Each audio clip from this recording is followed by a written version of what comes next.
देखो भाई, आज हम बात करेंगे head injury and intracranial bleeding. ठीक है ना। हेड इंजरी मतलब सिर में चोट लग गई हुई। इंट्राक्रेनियल ब्लीड का मतलब सिर के अंदर कहीं ब्लीडिंग हो गई हो। पहले हम इस टॉपिक को एक साथ देख लेते हैं, ठीक है ना, और फिर इनको हेड इंजरी और इंट्राक्रेनियल को अलग अलग देखेंगे। ठीक, तो इंट्रोडक्शन पे चलते हैं अब इसके। An intracranial bleed, brain hemorrhage भी कह सकते हैं इसको, फॉलोइंग ए हेड इंजरी। किसके द्वारा होती है? पहले सिर में चोट लगती है, उसके बाद में क्या होती है, सिर के अंदर या दिमाग में ब्लीडिंग हो जाती है, जिसके बाद क्या हो जाता है, ब्रेन हेमरेज हो जाता है। ठीक, ब्रेन हेमरेज का मतलब है सिर में से चोट लग गई, अंदर दिमाग में कहीं पे ब्लड निकला होगा, ब्लड निकलने के बाद वो ब्लड जो जम जाता है उसको बोलते हैं हेमरेज। ठीक है ना। अब ये तो हमने पढ़ ली। फॉलोइंग ए हेड इंजरी, मैं बोला is a life threatening medical emergency. ये क्या है? एक लाइफ थ्रेटनिंग मेडिकल इमरजेंसी, मतलब जान भी जा सकती है इसमें। ये एक ऐसी स्थिति है, ठीक है ना, आपातकालीन स्थिति कह सकते हैं इसको। आगे बोला बेयर, जहाँ पर blood pools inside the skull. Pools inside the skull का मतलब है जो स्कल, जो हमारी खोपड़िया है, हेड है या स्कल है, ये इसके अंदर जो है ब्लड जो है कहीं पे इकट्ठा हो जाएगा, भर जाएगा, ऐसा समझ लो। ठीक है ना। आगे बोलो increasing pressure on the brain. उसके बाद क्या हो जाएगा, हमारे जो ब्रेन पे इसका जो प्रेशर है वो क्या है, बढ़ जाएगा। ठीक है ना। अब आगे चलते हैं। सिम्टम्स देखें तो सीवियर हेडेक, सिर में दर्द होगा बहुत ज़्यादा, वोमिटिंग, उल्टी आ सकती है, कन्फ्यूजन, भ्रम पैदा हो सकता है तुम्हें, सीजर, दौड़ वगैरह आ सकते हैं, लॉस ऑफ कॉन्शियसनेस।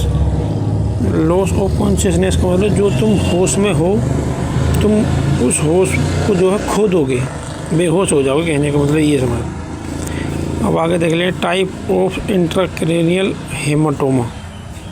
हेमाटोमा या हेमरेज एक ही बात है, ठीक है ना, लगभग नहीं, हेमाटोमा अलग बात। हेमाटोमा का मतलब तुम्हें क्या बताऊँ, हेमाटोमा उसको भी बोल रहे, जैसे कहीं हमारे चोट लग गई, सिर में गोमड़ा सा निकल जाता है, हमारे गांव में तो उसको गोमड़ा बोलते हैं। जैसे कहीं पे मान लो चोट लग गई हो, खोपड़ी ना फूटे, सूजन आ जावे, बोल जैसी स्ट्रक्चर बन जाती है, उसको हेमाटोमा बोलते हैं समझ। और ये बोलो इंट्राक्रेनियल, ये इंट्राक्रेनियल को क्रेनियल के अंदर जो हमारी क्रेनियम है, हेड की ये बोन है, इसके अंदर भी ऐसा हो सकता है। ठीक है ना। अब यह सब ड्यूरल हेमाटोमा, इसमें क्या है जी, bleeding between the brain and the dura mater outermost layer. इसमें ब्लीडिंग कहाँ होएगी, ब्रेन के और ड्यूरामेटर के बीच में। और ये ड्यूरामेटर क्या है, सबसे बाहरी परत है दिमाग को घेरने वाली झिल्ली की। ठीक है ना। 3 परतों में रहती है वो झिल्ली, जो सबसे बाहर की झिल्ली उसको बोलते हैं ड्यूरामेटर। अब अगर जाते थे एपीड्यूरल हेमेटोम, इसमें क्या है जी, bleeding between the skull and the dura mater. अगर जो ब्लीडिंग स्कल और ड्यूरामेटर के बीच में हो रही है तो इसको क्या बोलेंगे, एपीड्यूरल हेमेटोमा। इसमें आगे लिख रहा ओपन कोड बाय ए स्कल फ्रैक्चर। ये अक्सर कब होती है, जब स्कल में हमारी क्या फ्रैक्चर हो जाता है। ठीक है ना। ऐसे मान लो जैसे चटक गई हो, हिंदी में बोले तो। आगे है जी intracerebral haematoma, bleeding within the brain. Cerebral लिख के आगे तो समझ जाओ दिमाग का पार्ट है ये पीछे का। सेरेब्रल में चोट लग गई तो मतलब दिमाग में लग गया समझो। Bleeding within the brain tissue itself, brain के खुद के टिश्यू में क्या है, ब्लीडिंग हो गई हो, इंजरी हो गई हो, ऐसे समझ लो।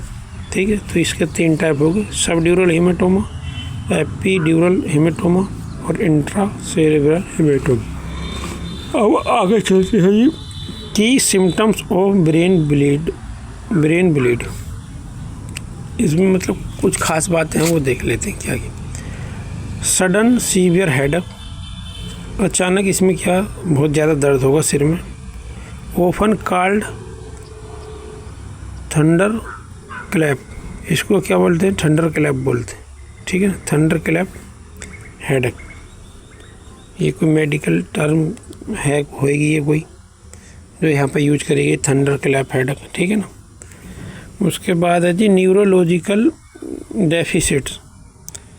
डेफिसिट का मतलब तुम्हें नुकसान हो जाएगा, ऐसे समझ लो। न्यूरोलॉजिकल मतलब जो हमारे न्यूरॉन्स हैं, जो हमारी बॉडी में खैर खबर ले जाने का काम करते हैं, समझ लो, उनमें क्या कुछ कमी आ जाएगी।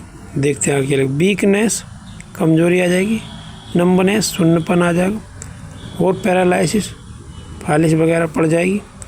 ऑन वन साइड, एक साइड पे ऑफ द बॉडी, शरीर के एक साइड पे क्या है इसमें फालिश पड़ सकती है, नंबरनेस आ सकती है, वीकनेस आ सकती है। क्योंकि जो हमारी नर्व्स वगैरह हैं उनका जो संपर्क है वो क्या ख़त्म हो जाएगा। टेम्परेरी भी हो सकता है, परमानेंट भी ख़त्म हो सकता है। जैसे कि हमारा मान लो हाथ से संपर्क ख़त्म होगा दिमाग का, तो तुम हाथ में गर्म चीज़ लगाओ, ठंडी लगाओ, कुछ भी लगाओ, तुम्हें क्या पता नहीं चलेगी। आगे बोलिए। Mental change, confusion, slurred speech और लिथार्जी। कन्फ्यूजन मतलब भ्रम पैदा होगा। स्लर्ड स्पीच का मतलब है तुम जो बोल रहे हो उसके कुछ तालमेल नहीं बन पाएगा, पता नहीं क्या क्या बक रहे हो, तुम्हें खुद समझ में नहीं आने की सामने वाली।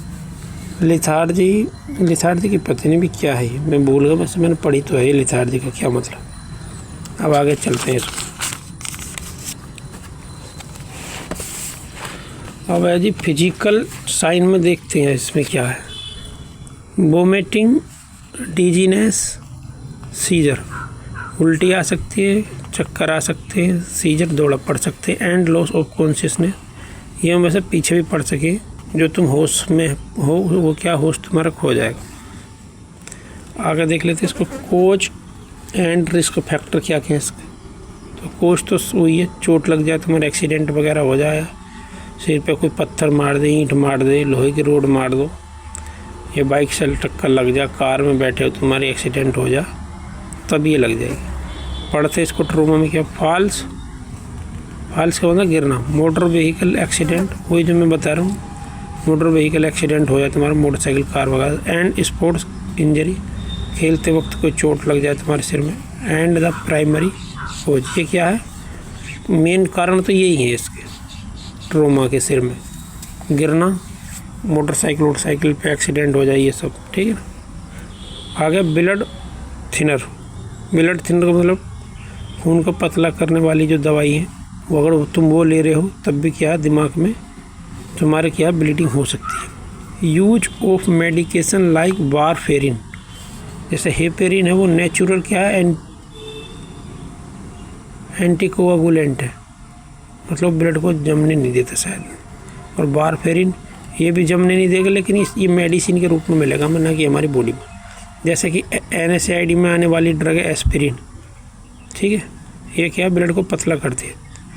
और वो किसी के घर में मान लो हार्ट अटैक वाले मरीज के चांस है, उनकी दवाई वगैरह चल रही, तो उसके घर में एस्पिरिन टैबलेट ज़रूर होनी चाहिए।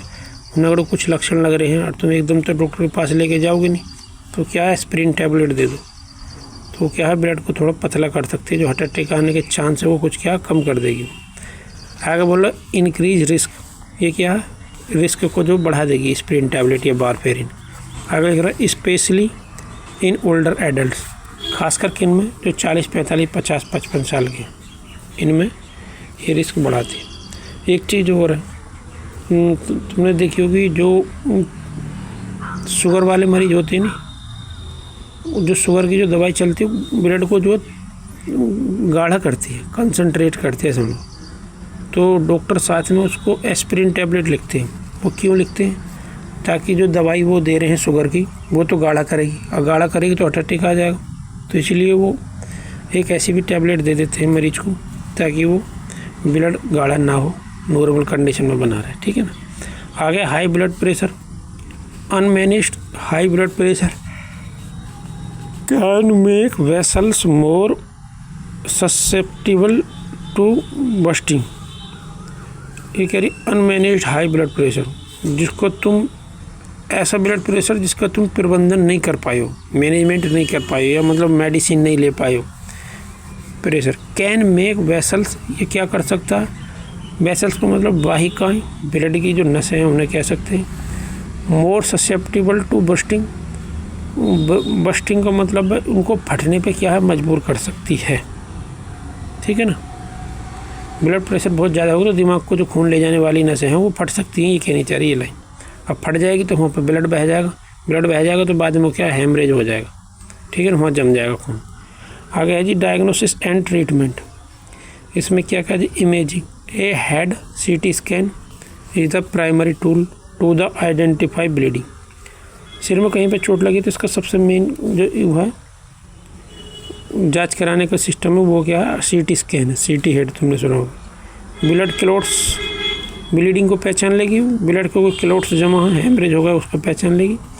सूजन आई दिमाग में उसको पहचान लेगी CT स्कैन की मशीन। अल्ट्रासाउंड वगैरह की नहीं पहचान पाई। Emergency care, immediate treatment is critical to prevent permanent brain damage. ये कह रहा है इमीडिएट ट्रीटमेंट करवाओ, तुरंत ले आओ डॉक्टर के पास, सिर दिमाग वाले के पास। Is critical prevent permanent brain damage, ये क्या है? और तुम इसको तुरंत नहीं लेके गए डॉक्टर के पास में तो हो सकता है तुम्हारा परमानेंट जो ब्रेन जो डैमेज हो जाए, किसी काम का ना रहे। ठीक है ना। सर्जरी में प्रोसीजर में भी रिक्वायर्ड, जो सर्जरी का प्रोसेस है उसकी भी क्या है ज़रूरत इसमें पड़ सकती है। To remove the blood clot, जो ब्लड का एक ढीम या ढेर या हेमरेज या क्लॉट्स जो भी बोलो वो जम गया है दिमाग के अंदर, उसको क्या निकाल के फेंक देंगे। And relieve pressure on the brain, जो उसकी वजह से ब्रेन पे दिमाग पे असर आ रहा है वो क्या कम हो जाएगा, उसको निकाल लो। अब आ गया जी medication. Reversal of blood thinner, इसमें कौन सी दवाई चलेंगे? ब्लड थिनर की दवाई चलेंगे, ब्लड को पतला करने वाला। जो दिमाग में चोट लगी थी उसकी वजह से ब्लड गाढ़ा होकर जम गया था, ऐसी दवाई देंगे जो उसको उस ब्लड को गाढ़े को घोल दे, पतला करे। ठीक है ना, ब्लड थिनर। जैसे कि विटामिन के प्लाज्मा, विटामिन के और प्लाज्मा है, ये क्या है, ब्लड को पतला करते हैं, तो ये भी डॉक्टर दे सकते हैं। तो इसमें हमने क्या क्या देख ली, डायग्नोसिस एंड ट्रीटमेंट, ठीक है ना, कोजेज एंड रिस्क फैक्टर, और जी इंट्रोडक्शन देख लिया, सिम्टम्स देख लिए, टाइप्स ऑफ इंट्राक्रैनियल हेमेटोमा देख ली, और इसकी कुछ खास बातें थी, ये sudden severe headache, neurological deficit, mental change, और ये फिजिकल साइन, ये देख लें। ये तो हो जाता है ये हमारा ये पूरा टॉपिक। ठीक है ना। अब एक चीज़ और दिखानी चाहता हूँ, इस जो टॉपिक मैंने अभी पढ़ा है इसका दूसरे तरीके से मैंने ऐसी यूट्यूब पे तो मिला नहीं, मैंने ये और यहाँ से कहीं पे सर्च करके बनाई है। इसको देख लेते हैं, इंट्रोडक्शन देख लेते हैं इसी के द्वारा। एन इंट्राक्रैनियल ब्लीड, इसमें लिख रहा है इंट्राक्रैनियल हेमरेज भी कह सकते हैं। इज ए मेडिकल इमरजेंसी, ये क्या एक मेडिकल चिकित्सीय आपातकालीन स्थिति है, ऐसे कह सकते हैं हिंदी में। Where blood collects inside the skull, जहाँ पर स्कल के अंदर ब्लड इकट्ठा हो जाता है। ओफन फॉलोइंग हेड इंजरी, अक्सर क्यों होता है, सिर में चोट लगने की वजह से होता है। This buildup of blood can create pressure on brain, ये जो खून जमा हुआ है ये क्या है, दिमाग पे क्या है, प्रेशर क्रिएट कर सकता है ब्रेन के tissue. Cutting off oxygen and leading to life threatening complication, जब दिमाग पर इसका प्रेशर आ जाएगा, ब्लड इकट्ठा हो जाएगा, तो ये क्या, ब्लड खून की जो सप्लाई है दिमाग को वो रुक जाएगी, जिसकी वजह से क्या हो जाएगा, लाइफ थ्रेटनिंग कॉम्प्लिकेशन, जान जाने वाले स्थिति आ सकती है। टाइप्स ऑफ ब्लीड्स देख लें, एपिड्यूरल हेमेटोमा, ये पिछले उसमें पढ़ा दिया अभी। सब ड्यूरल हेमेटोमा ये भी पढ़ लें हमने, और सब अरेकेनोइड हेमरेज ये नहीं पढ़ी थी। Bleed into the space between the arachnoid and pia mater, ठीक है, पिछली वाली में ये नहीं थी, सिर्फ ये दो थी, और इंट्रासेरेब्रल ये थी, डायरेक्ट दिमाग में चोट लग जाए। इंट्रा पेरेनकाइमल हेमरेज भी बोलते हैं। पेरेनकाइमा मतलब किसी भी ऑर्गन के पेरेनकाइमा हो सकता है, जैसे किडनी का, लीवर का, माइंड का, ठीक है। तो एक एक्स्ट्रा ये और जेल ले देना, सब अरेकेनोइड। अब अगर चलते हैं क्रिटिकल सिम्टम्स क्या क्या है। Sudden severe headache, worst ever, मतलब बद से ज़्यादा बदतर कह सकते हैं स्थिति इसमें हो जाती है दर्द में, इतना ज़्यादा दर्द हो सकता है। Vomiting, nausea, weakness, numbness on one side, ये हमने पढ़ा लिया सब। कन्फ्यूजन, ड्राउजीनेस, स्लर्ड स्पीच, ये बोलने में दिक्कत होगी। सीजर और लॉस ऑफ कॉन्शियसनेस, ये सब हमने क्या। पुपिल्स ऑफ डिफरेंट साइज, वैसे तो ये सब एक जैसे ही हैं, बस क्या अंतर आया अभी तक। सब अरेकेनोइड हेमरेज, ये एक्स्ट्रा लिखा है, बाकी तो सब एक जैसे लग रहा है। एक बार आगे और देख लेते हैं अगले पेज पे। डायग्नोस्टिक में इमेजिंग, वो MRI, CT scan, medical stabilization, surgery, rehabilitation, मतलब कुछ खास नहीं है, पिछले ही सही है, उसको देख लो। इसको देखना चाहो देख लेना, वही सेम ही लग रहा, मेरे को तो अंतर लगी नहीं। ठीक, अब ये वीडियो भी बंद करते हैं, ठीक है ना।